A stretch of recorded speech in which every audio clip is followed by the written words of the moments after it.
Assalamu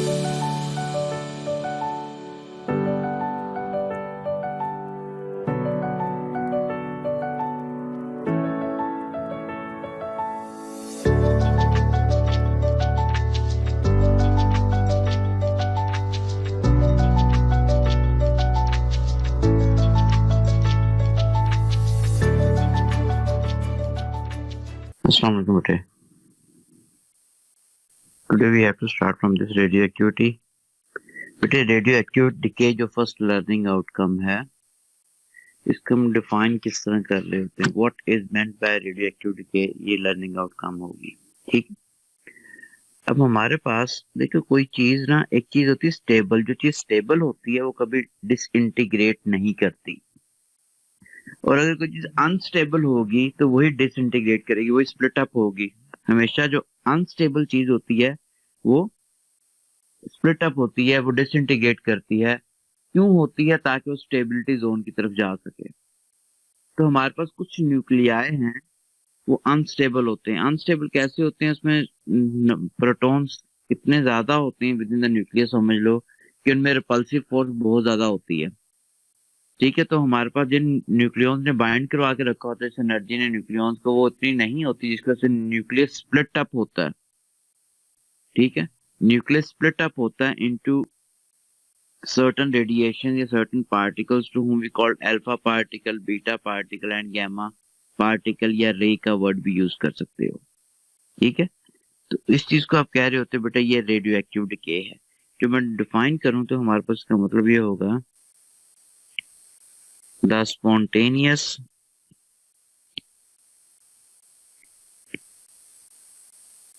and random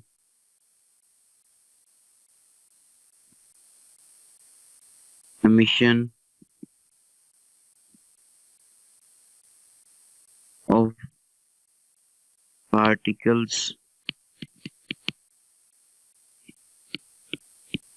from the unstable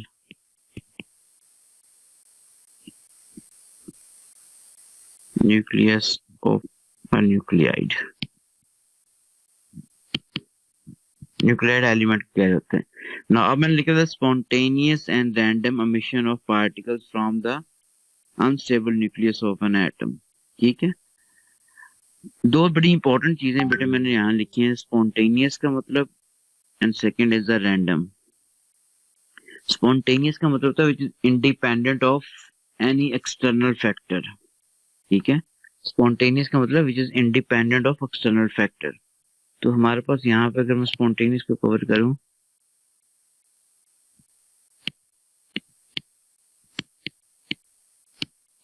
spontaneous means independent of external factor.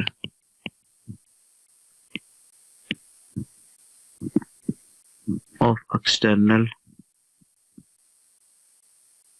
factors. External factors क्या होते हैं बेटे? हमारे पास सपोज अगर एक ये इंक्लोजर मैंने लिया है जिसपे साइडों पे ना फोटोग्राफी फिल्म लगाई हुई which is the detector of radiation होती है. अब इसमें मैंने सपोज अगर 500 ग्राम के एक न्यूक्लियर रख दिया अनस्टेबल, उसमें से बेटा ये रेडिएशन हर तरफ निकलती जा रही होती है. जिससे हिट करेंगे हमने उनको काउंट कर लिया कि इस तरफ साइड पे कितनी निकली हैं, इस साइड पे कितनी हिट की हैं, इस साइड पे कितनी हिट की हैं और इस साइड पे कितनी हिट की हैं. ठीक है. और सोर्स का जो टेम्परेचर था वो suppose initially we took this is 25 degree centigrade जो लैब का टेम्परेचर होता है. ठीक है. Then we remove this source. ठीक है. Again measure its mass. ठीक है. And place it in micro oven to increase this temperature to 85 degree centigrade. वही हमारे पास सोर्स है. 500 ग्राम अभी भी मास है इसका. वही सोर्स है. मतलब पहले अगर इसको रेडियम लिया था ना ये, तो अभी भी रेडियम है. कहने का मतलब ये है अभी भी रेडियम है विद द सेम मास, उसी इंक्लोजर में रखा है. लेकिन हमने इसको माइक्रो ओवन में रख के इसका टेम्परेचर 25 से 85 डिग्री सेंटीग्रेड कर दिया. ठीक है. अब भी इसमें से रेडिएशन बेटा हर तरफ निकल रही है. इन सारों को काउंट करो, चारों साइड पे जो रेडिएशन जाके गिरी है, इस साइड पे इस साइड पे, तो अप्रोक्सीमेटली सेम ही होती हैं. तो इसका मतलब टेम्परेचर ज्यादा करने से ये नहीं हुआ कि ज्यादा रेडिएशन एमिट होना शुरू हो जाए. ठीक है ना. सिमिलरली कि ये दोबारा सोर्स लेते हैं बेटा, यहाँ पे मैंने मैग्नेटिक फील्ड प्रोवाइड कर दी। मैग्नेटिक फील्ड प्रोवाइड करके मैं देखना ये चाह रहा हूँ कि हमारे पास किस तरफ पार्टिकल्स निकलते हैं या नहीं निकलते। अभी बेटा पार्टिकल्स ये हिसाब से निकल रहे हैं, मैंने मैग्नेटिक फील्ड को चेंज कर दिया। पहले मैग्नेटिक फील्ड सपोज ली थी, दिस इज 10 टेस्ला यूनिट होता है मैग्नेटिक फील्ड का ओ लेवल के सिलेबस, लेकिन टेस्ला होता है, गाड़ी भी टेस्ला होती है ना एक। आपने इसको इंक्रीज करके 100 टेस्ला कर दिया, ताकि शायद एक्सटर्नल मैग्नेटिक फील्ड प्रोवाइड करे, इसमें पार्टिकल एमिट ही ना हो। लेकिन कोई फर्क नहीं पड़ा मैग्नेटिक फील्ड ज्यादा करने से। इलेक्ट्रिक फील्ड ज्यादा कर दो कोई फर्क नहीं पड़ेगा। प्रेशर ज्यादा कर दो इसको, एक ऐसे आप पहले आपने इसको इवैक्यूएटेड चैम्बर में रखा हुआ था बेटे, यहाँ पे पार्टिकल इस तरह हर तरफ निकल रहे थे। तो अब आपने इवैक्यूएटेड चैम्बर की जगह आपने इसके अंदर एक एयर का प्रेशर क्या हो गया, एटमॉस्फेयर प्रेशर से बहुत ज्यादा कर दिया, फिर भी कोई फर्क नहीं पड़ा। तो सारे एक्सटर्नल फैक्टर वेरी करने से हमने देखा कि शायद कोई पार्टिकल ना मिट हो या ज्यादा मिट हो। ठीक है, एक्सटर्नल फैक्टर के वेरिएशन से कोई फर्क नहीं पड़ा उसकी सेहत के ऊपर, जितने पार्टिकल मिट होना उतने पार्टिकल टाइम उतना ही है, वो उसके अपने उसके ऊपर है। ठीक है, तो external factor independent of external factors मैंने लिखा हुआ है। External independent of external factors means कि हमारे पास सारे एक्सटर्नल फैक्टर्स वेरी कर लो तो हमारे पास डिके पे कोई फर्क नहीं पड़ता। Temperature, pressure, humidity factor, electric magnetic field, सारों को वेरिएशन करके देख लो कि उसके डिके पे कोई फर्क नहीं पड़ना। Same approximately same number of particle emit होते हैं पर यूनिट टाइम। ठीक है, independent external factor that is temperature,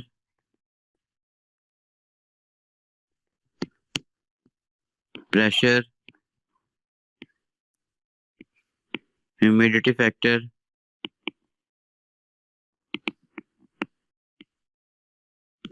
electric और magnetic field. approximately same strength of particles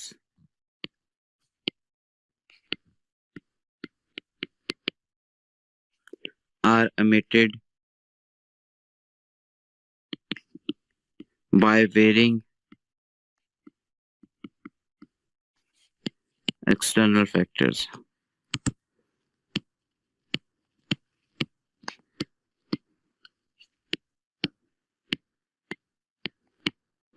ठीक है, अच्छा अब इसको मैं दोबारा यहाँ पे बना दूँ, ये मैंने एंक्लोजर लिया था।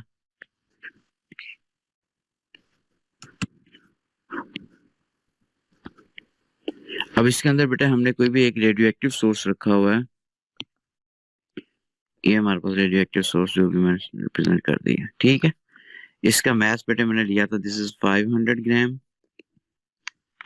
ठीक है, और इसका टेम्परेचर मैं लिया, this is 25 degree Celsius.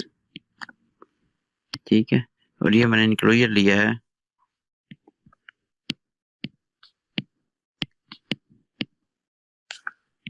with fluorescent material pasted on it।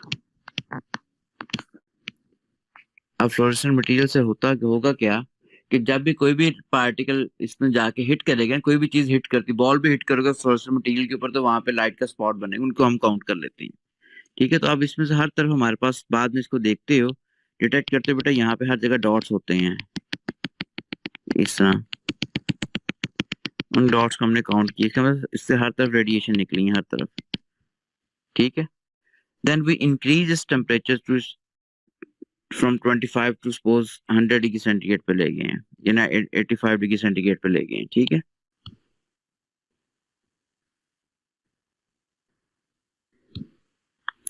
यहाँ पे इसका टेम्परेचर है दैट वाज 25 डिग्री सेंटीग्रेड। अब हमने क्या कि इसका टेम्परेचर 85 डिग्री सेंटीग्रेड कर लिया, अभी सेम नंबर ऑफ पार्टिकल्स उस पर जाके हिट कर रहे हैं। ठीक है, तो हमारे पास same strength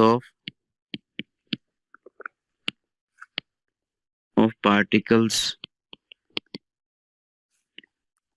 are emitted per unit time by varying its temperature। shows that radioactive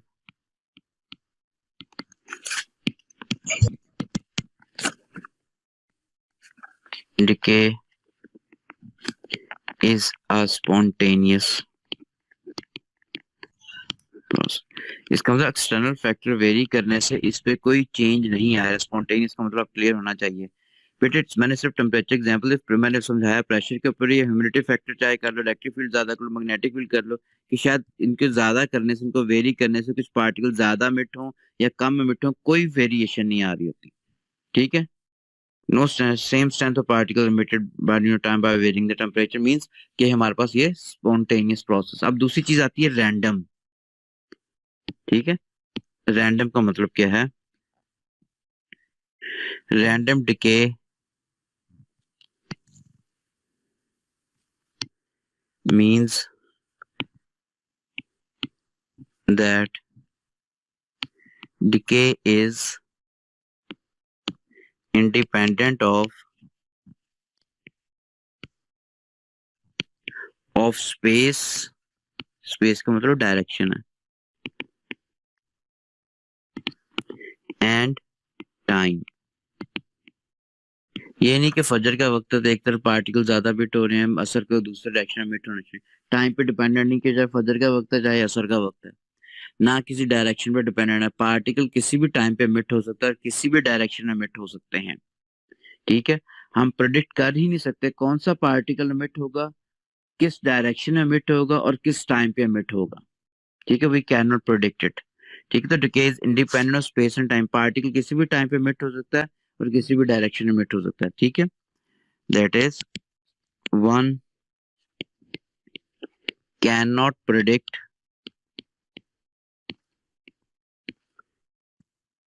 which particle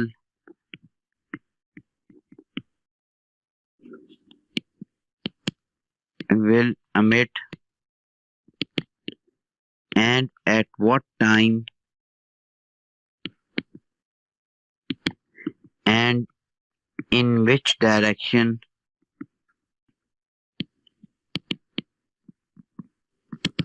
it will emit। ठीक है।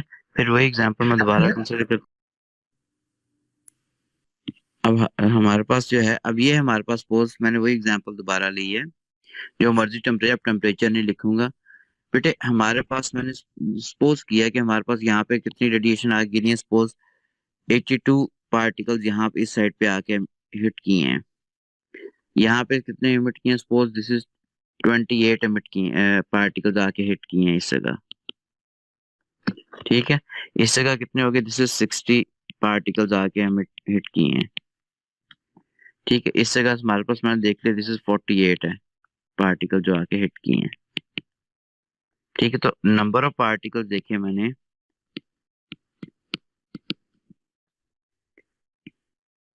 Hit at all four sides जो है हमारे पास। मैंने वैसे क्यूबॉइड ही लिया है। ठीक है। जो मैं इस तरह सपोज कर रहा हूँ, या फिर साइड्स ऑफ क्यूबॉइड, या क्यूबॉइड कंसिडर कर लेता हूँ पूरा ही। चलो एक minute.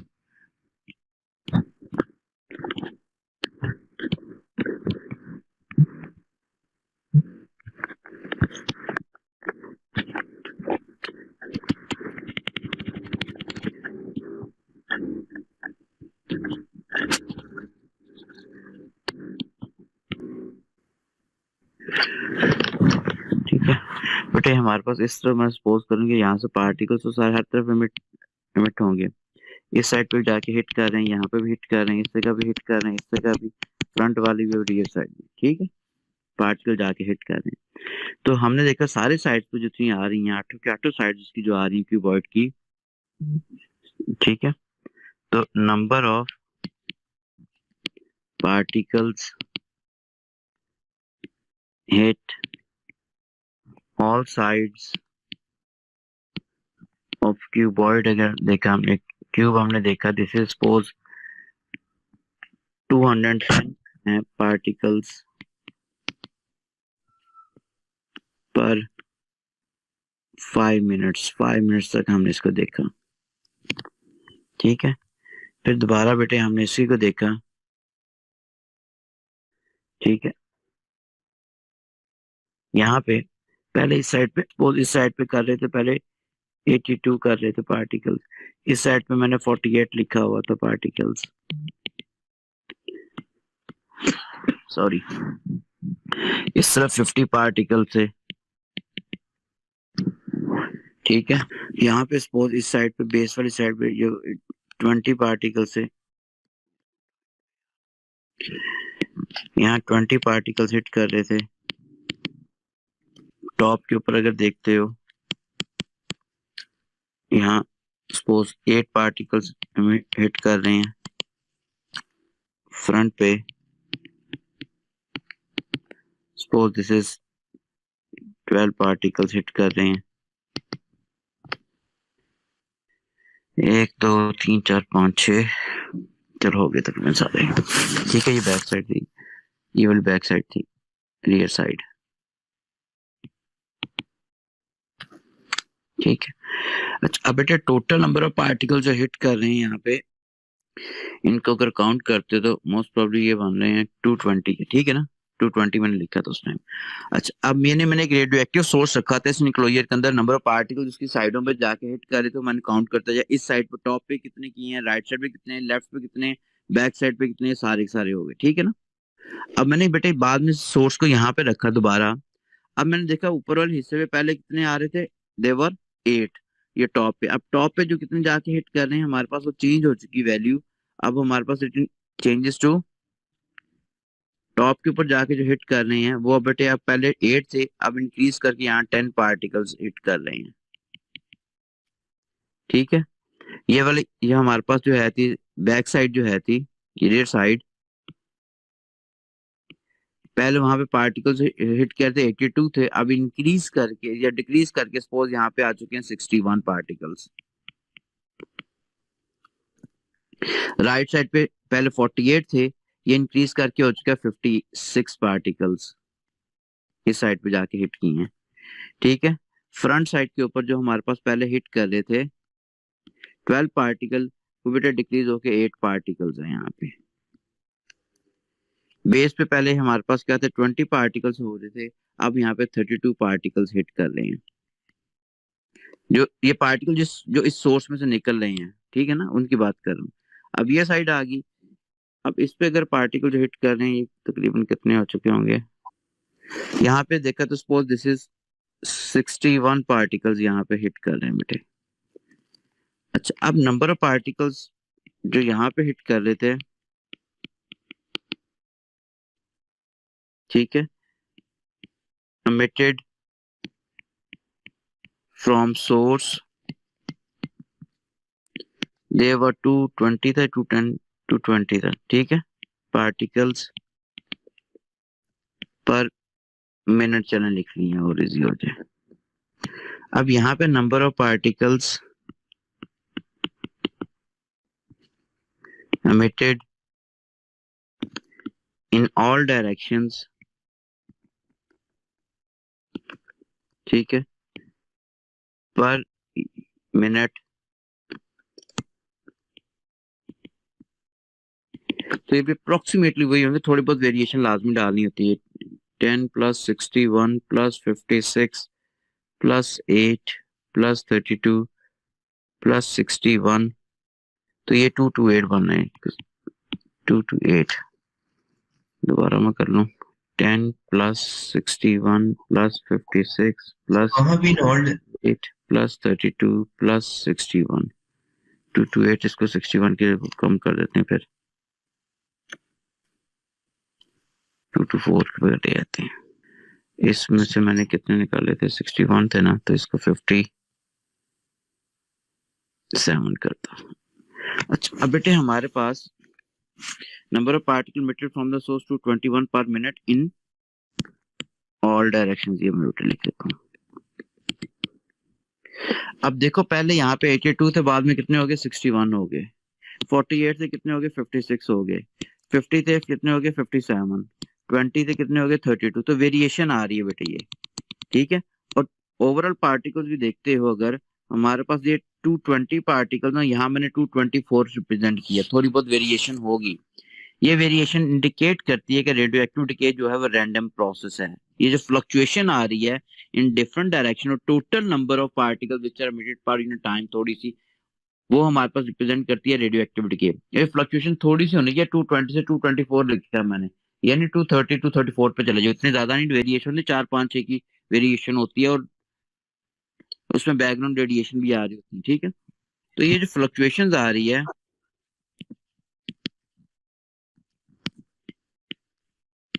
Fluctuations of strength of particles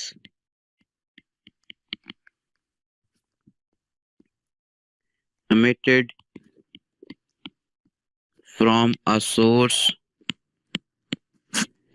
in different directions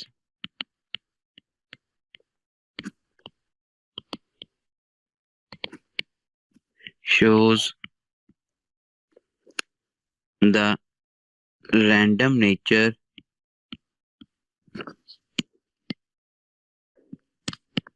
of radioactive decay।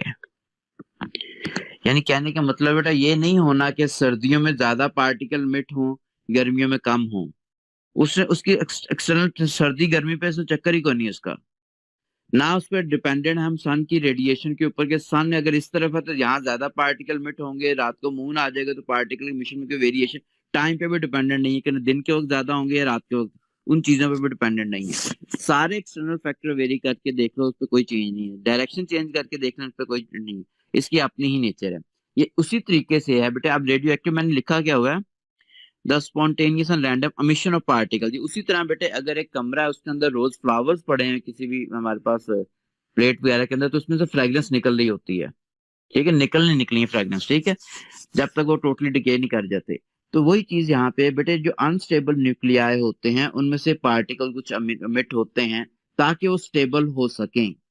ठीक है, उसमें से 3 किस्म के एमिशंस निकलती हैं, 3 किस्म के पार्टिकल एमिट हो रहे होते हैं। एक को हम कहते हैं alpha particle, second is beta particle which possess negative charge, and third is a gamma which does not possess any charge. ठीक है, तो अब आते हैं कि हमारे पास कितने किस्म के एमिशंस एक सोर्स में से निकलती हैं।